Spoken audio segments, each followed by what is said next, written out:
بسم اللہ الرحمن الرحیم بسم اللہ الرحمن الرحیم مرج البحرین یلتقیان بینہما برزخ لا یبغیان فبأی آلاء ربکما تکذبان یخرج منہما اللؤلؤ والمرجان۔ ناظرین محترم، السلام علیکم ورحمۃ اللہ وبرکاتہ۔ امام علی علیہ السلام اور حضرت فاطمہ زہرا سلام اللہ علیہا کی شادی کے حوالے سے کہ آپ دونوں کا عقد جو ہے کس دن ہوا، اس حوالے سے تاریخ میں مختلف دن نظر آتے ہیں، لیکن جو مشہور نقل ہوا ہے وہ یہ ہے کہ اول ذی الحجہ کو جو ہے رسول خدا صلی اللہ علیہ وآلہ وسلم نے ان دو ہستیوں کا عقد پڑا اور ان کی شادی ہو گئی۔ رسول خدا صلی اللہ علیہ وآلہ وسلم کے گھر پر حضرت فاطمہ زہرا سلام اللہ علیہا کے رشتے کے لیے اس زمانے کے بہت بڑے لوگ آئے، خلیفہ اول، خلیفہ دوم، یہاں تک کہ خلیفہ سوم اور عبد الرحمن ابن عوف وغیرہ پیغمبر خدا کے پاس آئے اور حضرت فاطمہ زہرا سلام اللہ علیہا سے رشتے کے حوالے سے رسول خدا سے بات کی، لیکن رسول خدا صلی اللہ علیہ وآلہ وسلم نے سب کو ایک ہی جواب دیا، وہ یہ کہ میں خدا کے حکم کا انتظار کر رہا ہوں۔ قرآن مجید کی اس آیت میں اس بات کی طرف اور اس ازدواج کی طرف اشارہ ہے، اس لیے کہ یہ دونوں ہستیاں مقام و مرتبت کے حوالے سے خدا کے نزدیک اپنے کمال کے درجے پر فائز تھیں، ایک امامت عظمیٰ کے درجے پر فائز تھے، تو دوسرا عصمت کبریٰ کے مالکہ تھی حضرت فاطمہ زہرا سلام اللہ علیہا۔ تو دوسرے افراد نے پیغمبر خدا کو یہ پیشکش کی کہ اگر آپ حضرت فاطمہ زہرا سلام اللہ علیہا سے ہمارا رشتہ کریں یا ان کا نکاح ہمارے ساتھ کریں تو ہم ان کے لیے جو حق مہریہ ہے اس کے معاوضے میں، اس کے مہریے میں ہم کافی مال و دولت دیں گے، یہاں تک کہ پیشکش کی کہ 100 اونٹ حضرت زہرا کے مہریے میں دیں گے، اور اس 100 اونٹ پر جو ہے قیمتی ریشم اور ململ کے کپڑے لادے ہوئے ہوں گے، اور اس کے علاوہ مختلف اور چیزیں رسول خدا صلی اللہ علیہ وآلہ وسلم کو پیشکش کی، تو رسول خدا صلی اللہ علیہ وآلہ وسلم ناراض ہو گئے، تم مجھے مادی چیزوں کے پیشکش کرتے ہو درحال کہ میں خدا کے حکم کا انتظار کر رہا ہوں۔ تو اس آیت میں خداوند متعال سورہ الرحمن کی ان آیتوں میں ارشاد فرماتا ہے کہ مرج البحرین یلتقیان، خداوند متعال نے دو سمندروں کو، دو دریاؤں کو، دو بحر کو جو ہے آپس میں اس طرح سے ملایا ہے کہ بینہما برزخ لا یبغیان، ان کے درمیان میں ایک برزخ ہے جو ان دونوں دریاؤں کو، سمندروں کو اعتدال میں رکھتا ہے۔ فَبِأَيِّ آلَاءِ رَبِّكُمَا تُكَذِّبَانِ، اور تم اللہ کی کون سی نعمتوں کو جھٹلاؤ گے۔ يَخْرُجُ مِنْهُمَا اللُّؤْلُؤُ وَالْمَرْجَانُ، اور ان دونوں سمندروں سے جو ہے موتی اور لؤلؤ اور مرجان نکلیں گے۔ مختلف مفسرین نے اس آیت کی تفسیر بیان کی ہے۔ صاحب مجمع البیان نے بھی اپنے اس کتاب میں اس آیت کی تفسیر کرتے ہوئے لکھتے ہیں، امام صادق علیہ السلام سے نقل کرتے ہوئے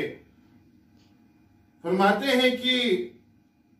بحرین سے مراد اس آیت میں علی و فاطمہ مراد ہیں، اس بحرین سے مراد،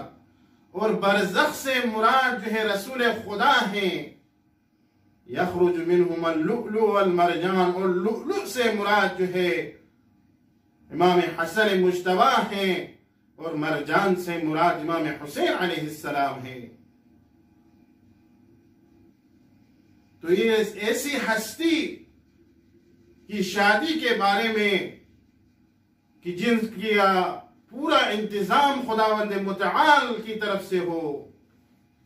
تو دو جگہوں پر ان دو ہستیوں کا جو ہے نکاح ہو رہا ہے، عقد نکاح دو جگہوں پر ہو رہا ہے، ایک آسمان پر فرشتے کر رہے ہیں خدا کے حکم سے،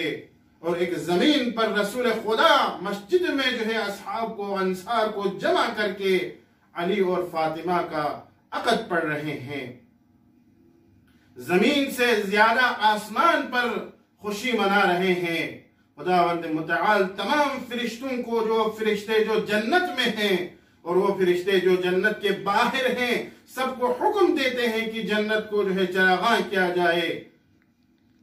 جنت کی ہواؤں کو حکم دیتا ہے کہ خوشبو سے جو ہے معطر کریں بہشت کے، جنت اور بہشت کو جو ہے معطر کریں، اور تمام فرشتوں کو حکم ہوتا ہے کہ سب آگاہ ہو جائیں کہ رسول خدا کی بیٹی فاطمہ اور علی کا عقد ہونے والا ہے، اور عقد کی تیاری آسمان پر بھی ہو رہی ہے، اور اسی طرح زمین پر بھی عقد نکاح کی تیاری ہو رہی ہے۔ لیکن شان طریقے سے کی تاریخ اور روایت میں ملتا ہے کہ جبرائیل اور میکائیل عظیم فرشتے جمع ہو کر حضرت جبرائیل امام علی علیہ السلام کے وکیل بن کر جواب دے رہے ہیں،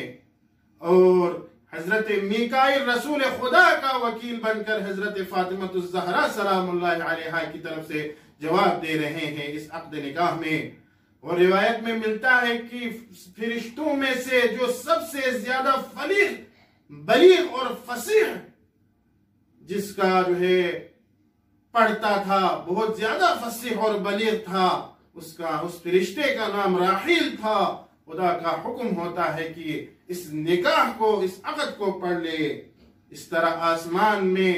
فرشتوں کے درمیان میں، فرشتوں کے جرمٹ میں جنت کو چراغاں کر کے ان دونوں ہستیوں کا عقد ہوتا ہے۔ لیکن زمین پر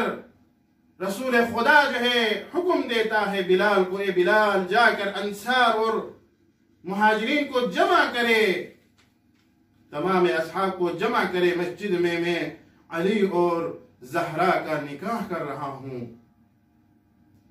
امام علی علیہ السلام نے جب دیکھا کہ بہت سے بڑے بڑے نامور لوگ جا رہے ہیں رسول کے در پر خواستگاری کے لیے، رشتہ مانگنے کے لیے، تو امام علی علیہ السلام نے کا ارادہ تھا کہ آپ جو ہیں حضرت زہرا سلام اللہ علیہا سے شادی کریں۔ 3 دن جب لوگ واپس آنا شروع ہو گئے، سب یہی کہہ رہے تھے کہ اے علی، رسول خدا نے ہمیں جواب دیا، آپ کوشش کریں۔ تو امام علی علیہ السلام ان کو بولتے، ان سب سے یہی کہتے کہ میرے پاس کچھ نہیں ہے اس ازدواج کے لیے، شادی کے لیے، لیکن دل سے چاہ رہا تھا۔ رسول خدا کی خدمت میں حاضر ہو گئے، حیا محسوس کی، رسول خدا کے سامنے رشتہ مانگا، نہیں مانگا۔ جب تیسری دفعہ امام علی علیہ السلام تشریف لائے تو رسول خدا صلی اللہ علیہ وآلہ وسلم نے امام علی سے مخاطب ہو کر فرمایا، اے علی، کیا کوئی خاص کام ہے؟ آیا تم رشتہ مانگنے آئے ہو؟ اس وقت امام علی علیہ السلام نے رسول خدا صلی اللہ علیہ وآلہ وسلم سے حضرت فاطمہ زہرا سلام اللہ علیہا کا رشتہ مانگا۔ رسول خدا نے بھی امام علی علیہ السلام کو جواب دیا، میں فاطمہ سے پوچھے بغیر آپ کو کچھ نہیں بولوں گا۔ جب زہرا مرضیہ سے پوچھا تو آپ کے چہرے اقدس پر ایک مسکراہٹ اور ایک خاموشی، جب یہ خاموشی رسول خدا نے دیکھ لیا تو فرمایا، اے بیٹی تیری سکوت اور تیری خاموشی ہی تیری رضا ہے۔ اور امام علی علیہ السلام کو شادی اور عقد کی تیاری کے لیے حکم دیا، اے علی آپ کے پاس کیا ہے؟ امام علی علیہ السلام نے فرمایا، میرے پاس 3 ہی چیزیں ہیں، ایک میری تلوار ہے، اور ایک میرے پاس ایک اونٹ ہے، اور ایک میرا ذرہ ہے جو میں جنگ کے وقت استعمال کرتا ہوں۔ رسول خدا صلی اللہ علیہ وآلہ وسلم نے فرمایا، اے علی ایک مجاہد کے لیے، ایک جنگجو کے لیے جو اسلام کی خدمت میں حاضر ہو، اس کے لیے تلوار کی ضرورت ہے۔ اسی طرح اپنے گھر کو چلانے کے لیے، زندگی گزارنے کے لیے آپ کو اونٹ کی بھی ضرورت ہے۔ آپ اس ذرے کو بیچ دیں اور شادی کی تیاری کریں۔ امام علی علیہ السلام شادی کی تیاری کر لیتے ہیں، اور اس طرح سے یہ رشتہ، یہ بندھن، یہ محبت کا جو رشتہ تھا، یہ کائنات کا سب سے حسین ترین، کائنات میں سب سے زیادہ مقرب ترین خدا کے ہاں ان دونوں کا بندھن تھا، ان دونوں ہستیوں کا نکاح تھا، عقد تھا، جس پہ زمین والے بھی خوش تھے، آسمان والے بھی خوش تھے، فرشتوں میں بھی خوشیاں منا رہی تھی، فرشتے بھی خوشیاں منا رہے تھے، آسمان میں بھی جشن و سرور تھا۔ کیوں نہ ہو کہ ایک عصمت کبریٰ کا مالکہ اور ایک امامت عظمیٰ کا مالک ہو، ایک وہ ہستی ہو جو قسیم النار والجنہ ہو، اور ایک وہ ہستی ہو جو سیدت نساء العالمین ہو، دنیا میں بھی تمام عورتوں کا سردار اور جنت میں بھی تمام عورتوں کا سردار ہو۔ لیکن قیامت تک آنے والی نسلوں کے لیے جو پیغام رسول خدا صلی اللہ علیہ وآلہ وسلم نے ان دونوں ہستیوں کی شادی کے حوالے سے دیا، وہ یہ تھا کہ اس قدر مقام و مرتبت پر فائز ہونے کے باوجود بھی آنے والے نسلوں کے لیے درس دے کے گئے زہرا مرضیہ، کیونکہ ان کی تمام زندگی کے تمام پہلو جو ہے نمونہ ہے، اسوہ ہیں، آئیڈیل ہیں۔ اور حق مہر جو ہے، جو مہریہ رسول خدا نے رکھا، وہ 500 درہم۔ لیکن آج کل اگر آپ دیکھیں تو کس قدر ہم سنت محمدی سے اور سنت معصومین سے ہم کس قدر دور ہو گئے ہیں۔ ہمارا مقام اور مرتبہ اتنا نہیں، لیکن ایسے افراد کو دیکھیں جو مقام و مرتبے سے ہم سے کوسوں دور ہیں، جن کا مقام و مرتبہ اس قدر بلند و بالا ہے کہ آسمان میں ان کی نکاح اور عقد کا جشن منا رہا ہے۔ وہ اتنی سادگی سے رسول خدا اور امام علی علیہ السلام اس شادی کو انجام دیتے ہیں۔ ایک سادگی کے ساتھ شادی ہو جاتا ہے۔ حضرت محمد مصطفیٰ صلی اللہ علیہ وآلہ وسلم حضرت فاطمہ زہرا کو دلہن بنا کر امام علی علیہ السلام کے گھر لاتے ہیں۔ شاید ایک جدید، ایک نیا کپڑے میں جو دلہن کا لباس ہے اسی میں لاتے ہیں۔ چند اصحاب کو حکم دیتے ہیں کہ میرے ساتھ ساتھ پیچھے آ جاؤ۔ حضرت فاطمہ زہرا سلام اللہ علیہا کی سواری تیار ہو جاتی ہے۔ راستے میں رسول خدا کیا دیکھتے ہیں کہ جبرائیل امین بھی تکبیر پڑھتے ہوئے ساتھ ساتھ ہیں، میکائیل بھی فرشتوں کے ساتھ تکبیر پڑھتے ہوئے ساتھ ساتھ ہیں۔ ابھی رات کا کچھ گزرا ہی نہیں تھا، زہرا مرضیہ کے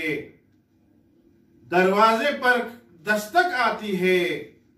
دیکھتا ہے کہ ایک خاتون، ایک فقیر خاتون مانگنے کے لیے آیا ہے۔ اگر رسول خدا کی بیٹی اگر کوئی اچھی سی کوئی لباس ہو تو مجھے دے۔ اب پیغمبر کی بیٹی ہے، وہ نمونہ ہے، وہ اسوہ ہے، جو ہر کوئی چاہتا ہے کہ اپنی شادی کے وقت نئے لباس پہن کر رہے، اور اگر وہ خاتون ہو، لڑکی ہو، تب بھی اس کی خواہش یہی ہوتی ہے کہ شوہر کے گھر جاتے وقت اس کے جسم پر کوئی نیا لباس ہو۔ اسی وقت حضرت فاطمہ زہرا سلام اللہ علیہا نے اسی شادی کے لباس کو اتار کر جو ہے اس فقیر خاتون کے حوالہ کرتا ہے، اور اس آیت کا مصداق بن جاتی ہے کہ لن تنالوا البر حتى تنفقوا مما تحبون۔ جو چیز تم اپنے لیے چاہتے ہو، جب تک اسے خدا کی راہ میں خرچ نہ کرے، انفاق نہ کرے، اس وقت تک تم نیکی کے اس درجے پر نہیں پہنچ سکتے۔ نیکی کے درجات ہیں، اس آخری درجے پر انسان اس وقت پہنچ جاتا ہے کہ جب انسان اپنے خواہش کے برخلاف عمل کرے، جو چیز اپنے لیے چاہتا ہو اسے خدا کی راہ میں خرچ کرے، اور اس کے بعد اس آیے کا مصداق بن جاتی ہے۔ یہ بھی درس ہے ہمارے لیے کہ ہم کس قدر اپنی شادی کرتے وقت ہم کس قدر فضول خرچی کرتے ہیں، اور کس قدر ہم غریبوں، مسکینوں اور یتیموں کی مدد کرتے ہیں۔ امام صادق علیہ السلام اسی لیے ایک حدیث میں فرماتے ہیں کہ لولا ان اللہ خلق امیر المؤمنین لفاطمہ ما کان لها کف علی الارض، اگر خداوند متعال حضرت فاطمہ زہرا کے لیے امیر المؤمنین علی ابن ابی طالب کو خلق نہ کرتے تو اس کو رہے ارض پر، اس کائنات میں زہرا کے لیے کوئی ہمسر، کوئی ایسا بندہ جو زہرا کے لیے کفو وہ ہو ہی نہیں سکتا تھا۔ امام علی علیہ السلام یہاں سے اندازہ ہو جاتا ہے مقام اور مرتبت کا کہ اگر ایک انسان معصوم ہو تو اس کے شریک حیات کے لیے بھی ضروری ہے کہ وہ عصمت کبریٰ کے درجے پر فائز ہو۔ حضرت زہرا کے مقام کا بھی ہمیں اندازہ ہو جاتا ہے کہ اگر کوئی عصمت کبریٰ کا مالکہ ہو تو اس کے لیے بھی کوئی امام المتقین جیسا ہونا پڑے گا، تب جا کر برابری اور کفو بن جائے گا۔ اسی طرح رسول خدا خود ارشاد فرماتے ہیں کہ لولاک یا علی لما کان لفاطمہ کف علی الارض، اے علی اگر تجھے خلق نہ کرتا، اگر تو نہ ہوتے تو اس کائنات میں زہرائے مرضیہ کے لیے کوئی کفو اور کوئی ہمسر ایسا نہیں تھا جو زہرا کے برابر ہو، کوئی کفو بن جائے۔ اور ایک اور حدیث میں منقول ہے کہ آدم سے لے کر قیامت تک کوئی ایسا ہو نہیں سکتا تھا کہ اگر امام علی علیہ السلام نہ ہوتے تو زہرائے مرضیہ کے لیے وہ ہمسر بننے کے قابل ہو۔ تو یہ دونوں ہستیاں، ان کی شادی اول ذی الحجہ کو ہو جاتی ہے، رسول خدا کی بیٹی ہے، خاتم الرسل کی بیٹی ہے، لیکن شادی اور عقد نکاح کتنی سادگی کے ساتھ انجام دیتا ہے۔ لیکن ہاں ضرور دوسرے دن شادی کے رسول خدا صلی اللہ علیہ وآلہ وسلم بلال کو حکم دیتا ہے، بلال جا کر ایک گوسفند، ایک بیڑو لا، اور تاکہ میں زہراء مرضیہ اور امام علی ابن ابی طالب علیہ السلام کے جو ہے ان دونوں ہستیوں کی شادی کا ولیمہ دوں۔ بلال جو ہے تمام انصار اصحاب کو جمع کرتا ہے، اور اس طرح امام علی علیہ السلام بھی کچھ چیزوں کو مہیا کرتا ہے اور ولیمہ دیتا ہے، اور اسی لیے شادی کے بعد ولیمہ دینا مستحب ہے۔ تو یہ ان عظیم ہستیوں کی زندگی سے، ان کی سیرت پر اگر ہم چلیں تو ہم کامیاب ہو سکتے ہیں، لیکن اگر ہم ان کی سیرت سے کوسوں دور ہوں اگر ہماری شادیوں میں ایسے تقریبات ہوں، ایسی محفلیں ہوں جو ان کی سیرت سے کوسوں دور ہوں، تو یقیناً ہم ان کی سیرت پر عمل نہیں کر سکیں گے۔ جب ہم ان کے سیرت پر عمل نہ کر سکے تو گویا ہم ان کے فرمان بردار بھی نہیں ہوں گے، ہمیں مطیع بھی نہیں کہا جا سکے گا، ہم اطاعت کرنے والوں میں ہمارا شمار نہیں ہوگا۔ اور اگر ہم معصومین کے اطاعت کرنے والوں میں اگر ہمارا شمار نہ ہو تو یقیناً ہمارا راستہ اور معصومین کا راستہ یقیناً جدا ہوگا، اور جب راستے جدا ہو جائیں تو ہم کوسوں دور ہو جائیں گے۔ معصومین علیہ السلام جنت میں ہوں گے، لیکن ہم اگر ان کی پیروی نہ کریں تو یقین ہمیں حاصل نہیں ہوتا کہ ہم بھی ان کے سائے میں رہیں، ہم بھی ان کے قریب ہمارا بھی ٹھکانہ ہو۔ دعا کرتے ہیں پاک پروردگارا ان عظیم ہستیوں کی سیرت پر ہمیں چلنے کی ہم سب کو توفیق عطا فرما۔ والسلام علیکم ورحمۃ اللہ وبرکاتہ۔